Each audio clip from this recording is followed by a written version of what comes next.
Welcome again students. और आज की इस वीडियो में बच्चों हम डिस्कस करेंगे कार्यपत्रक 9 कक्षा 8 के विद्यार्थियों के लिए। और ये विषय क्या है? सामाजिक विज्ञान, जो कि शिक्षा निदेशालय की तरफ से आप बच्चों के लिए 23 अक्टूबर 2020 के लिए ये वर्कशीट शेड्यूल की गई है। बच्चों आज आपको 2 वर्कशीट करनी है, एक एसएसटी की और दूसरी आपको साइंस की वर्कशीट अपनी कॉपी में करनी है। तो चलिए स्टार्ट कर लेते हैं। हमारा टॉपिक क्या है? भारतीय संविधान के मुख्य लक्षण। इसका जो है भाग 2, संसदीय शासन पद्धति। भारत का संविधान अपने सभी नागरिकों को वोट डालने का अधिकार देता है। तो भारत का संविधान बेटा सभी नागरिकों को वोट डालने का अधिकार देता है। ये सभी बच्चे जानते हैं कि जब भी इलेक्शन होते हैं तो हमारे घर में सभी लोग जो है वो वोट डालने जाते हैं। संविधान सभा के सदस्यों को ऐसा महसूस हुआ कि स्वतंत्रता संघर्ष ने भारतीय जनता को वयस्क मताधिकार का प्रयोग करने के योग्य बना दिया है।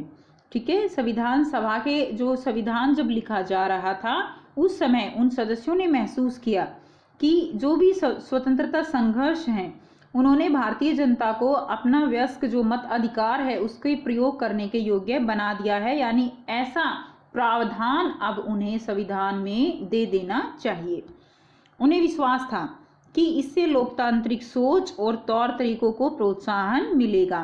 साथ ही जाति, धर्म और लिंग आदि के फर्क पर आधारित असमानता की बेड़ियों को भी तोड़ा जा सकता है। यानी अगर सबको वोट करने का अधिकार प्राप्त होगा तो इससे जो हमारे देश में असमानता फैली हुई थी उसको भी जो है कम किया जा सकता था।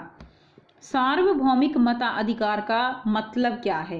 कि सार्वभौमिक मताधिकार का मतलब है कि अपने प्रतिनिधियों के चुनाव में देश की सभी लोगों की सीधी भूमिका होनी चाहिए।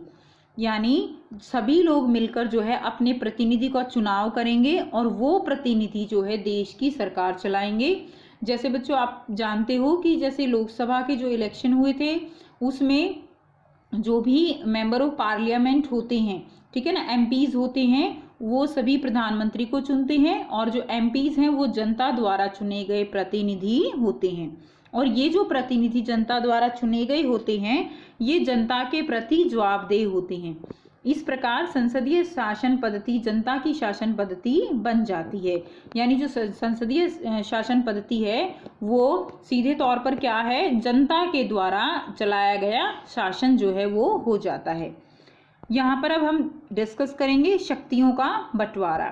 संविधान के अनुसार राज्य के 3 अंग हैं, विधायिका, कार्यपालिका और न्यायपालिका।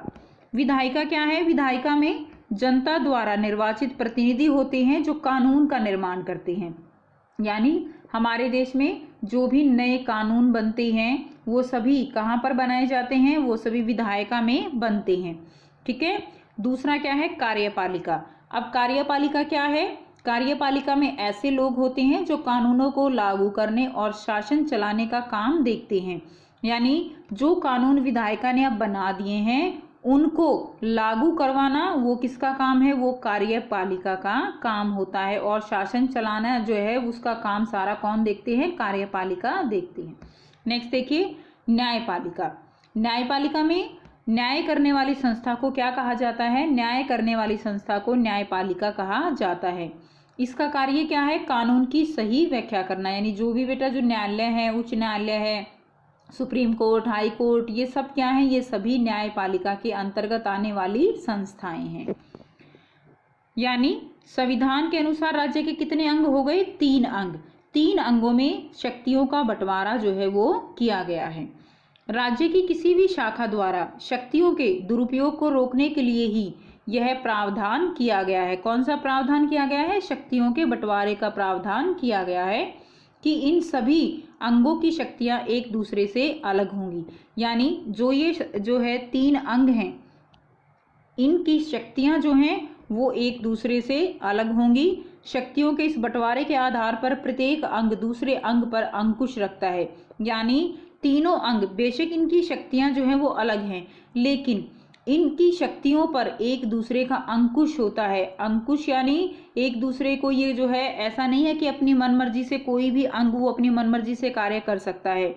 हर एक अंग का दूसरे अंग के ऊपर अंकुश होता है। अपनी मन मर्जी से कोई भी यहाँ पर कार्य नहीं कर पाता।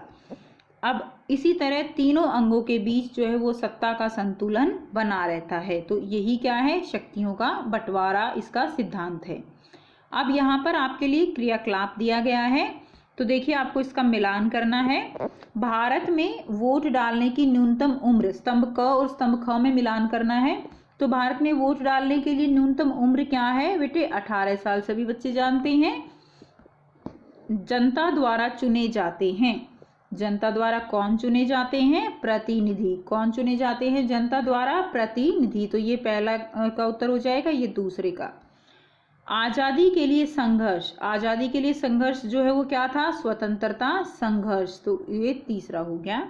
कानून बनाने वाली संस्था क्या कहलाती है बच्चों, कानून बनाने वाली संस्था कहलाती है विधायिका। ठीक है, तो ये हो गया नंबर 4। कानून को लागू कौन सी संस्था करवाएगी, कार्यपालिका। ठीक है, ये हो गया 5th। कानूनों की सही व्याख्या और न्याय करने वाली संस्था कौन सी है, न्यायपालिका। तो ये क्या हो गया, ये हो गया 6th वन। तो ये बेटा आप यहाँ से इसके सीधे डायरेक्ट आंसर भी लिख सकते हो या आप ऐसे मैच भी कर सकते हो। अब क्वेश्चन 1 दिया गया है, सार्वभौमिक मताधिकार से आप क्या समझते हैं। तो देखिए सार्वभौमिक मताधिकार जो है वो क्या होता है, ये हमने अभी पढ़ा था। यहाँ से आप आंसर लिखेंगे। सार्वभौमिक मताधिकार का मतलब है कि अपने प्रतिनिधियों के चुनाव में देश के सभी लोगों की सीधी भूमिका होना और प्रतिनिधि जनता के प्रति जवाबदेह होते हैं। इस प्रकार संसदीय शासन पद्धति जनता की शासन पद्धति बन जाती है। तो ये पहले का आंसर हो जाएगा कि सार्वभौमिक मताधिकार का क्या मतलब है। दूसरा क्वेश्चन करेंगे, संसदीय शासन पद्धति के जनता के शासन की पद्धति है कैसे, यानी जो संसद की शासन पद्धति है वो एक तरह से किसकी शासन पद्धति है, जनता की शासन पद्धति है कैसे। तो आइए बेटा देखते हैं इसका उत्तर हम कैसे लिखेंगे।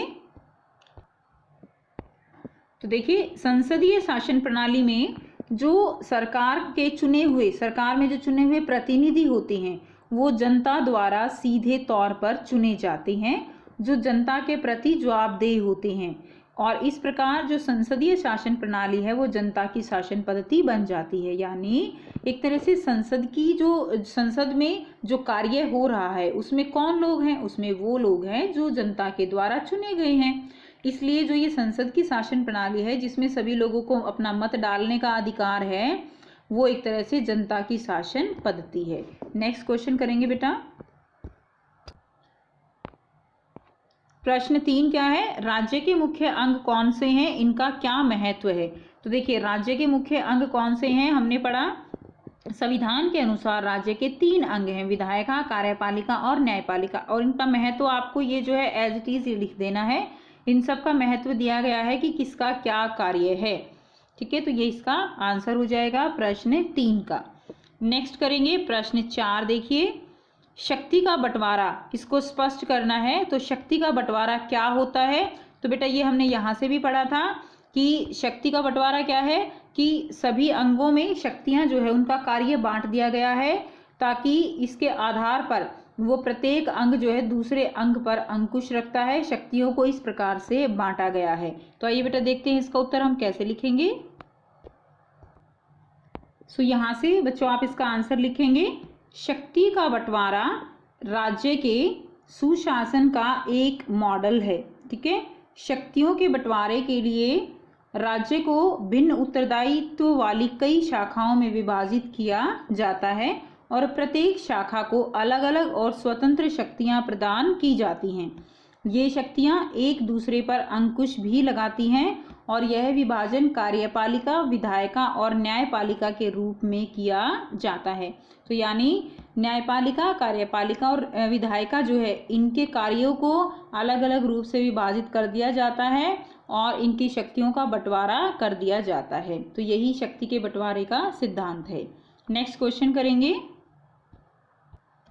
सो स्टूडेंट्स यहाँ से आपके जो है चारों क्वेश्चंस हो चुके हैं, आपने मैच भी कर लिया है। अब बच्चों आपको अगर इसमें कोई भी प्रॉब्लम आती है तो आप कमेंट करके पूछ सकते हो, और अगर वीडियो अच्छी लगी तो लाइक शेयर ज़रूर कीजिए, चैनल को सब्सक्राइब कीजिए और अपनी वर्कशीट कंप्लीट करके अपनी टीचर से चेक करवाइए। So thanks for watching, have a nice day.